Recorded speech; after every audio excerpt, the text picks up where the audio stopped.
विनोद जी लिखते हैं, प्रणाम गुरुदेव।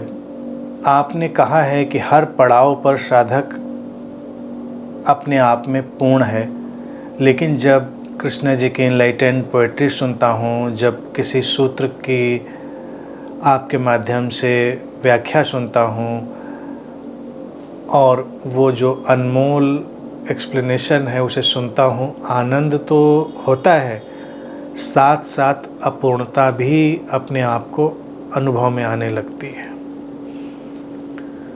विनोद जी, वो जो अपूर्णता अनुभव में आती है, कुछ भी सुंदर देखते हुए, सुनते हुए, महसूस करते हुए, इस निसर्ग के अस्तित्व के अभूतपूर्व सौंदर्य से भी दो चार होते हुए, वो अपूर्णता नहीं है, वो पूर्णता का हमारे भीतर से झांकना है।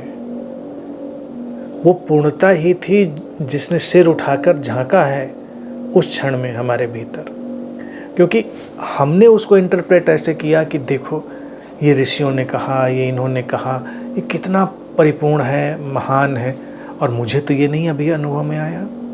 तो हमको कैसे पता है उसका स्वाद, उसकी झलक हमको कैसे पता है? तो वो जो पूर्णता ही थी, वो अपने पूर्णता के नए निर्माण के लिए हमारे भीतर से सिर उठाती है। एक पड़ाव अपने आप में परिपूर्ण है, जिस पड़ाव पर खड़े होकर हम सुन रहे हैं, महसूस कर रहे हैं, दर्शन कर रहे हैं किसी भी चीज़ का, उसी पड़ाव से फिर कुछ और उगता है।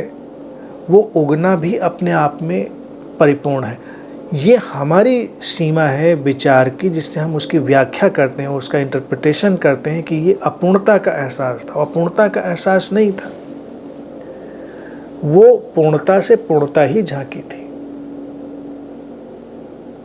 खींचती है, बुलाती है, वो आमंत्रण है उसका।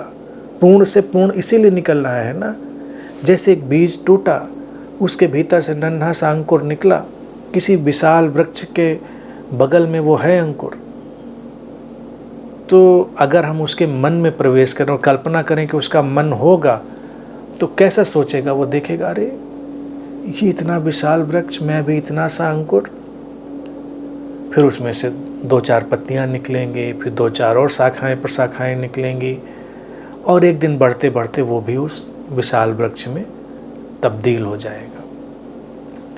लेकिन जब उस अंकुर के भीतर उस वृक्ष को देखकर वो तड़प या वो प्यास उठती है, तो वो पूर्णता के उस पड़ाव से ही जाकर जुड़ती है, जब वो वृक्ष भी अपनी यात्रा के पथ पर कभी उसी अंकुर की अवस्था में था। वो था ही ना। ऐसे तो नहीं था कि एकदम से वृक्ष आकर बिल्कुल स्थापित हो गया था। वो अंकुर अपने में पूर्ण है।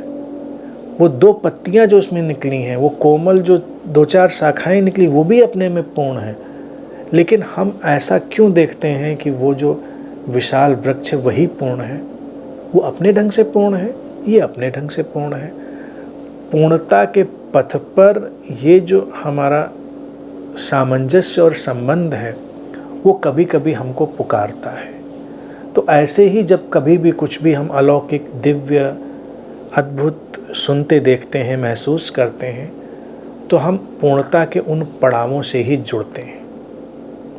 अब सोचो कि अगर वो अंकुर बढ़ता है, तो क्या उसके भीतर बढ़ने की कोई बेचैनी नहीं होगी, बढ़ने की कोई प्रक्रिया नहीं होगी? कुछ वो भी तो होगा ही, वो भी तो उसका हिस्सा ही है ना, वो भी तो पार्ट ऑफ द प्रोसेस ही है।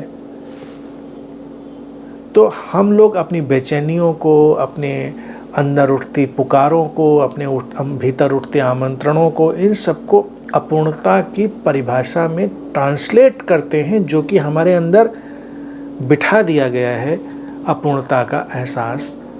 और कभी कभी मुझे लगता है ये भी एक रिलीजियस कंस्पिरेसी है, धार्मिक षड्यंत्र है, कि व्यक्ति के अंदर अपूर्णता का ये विचार ऐसे डाल दो।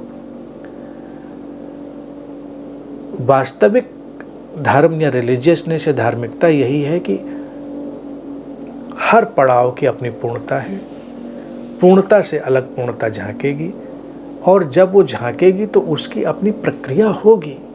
अपनी प्रक्रिया के तनाव होंगे, अपनी प्रक्रिया की तमाम व्यवस्थाएं और स्थितियां होंगी, वो पूर्ण होंगी। तो हमको पता ही कहाँ कि ऐसा होना चाहिए, ऐसा नहीं होना चाहिए।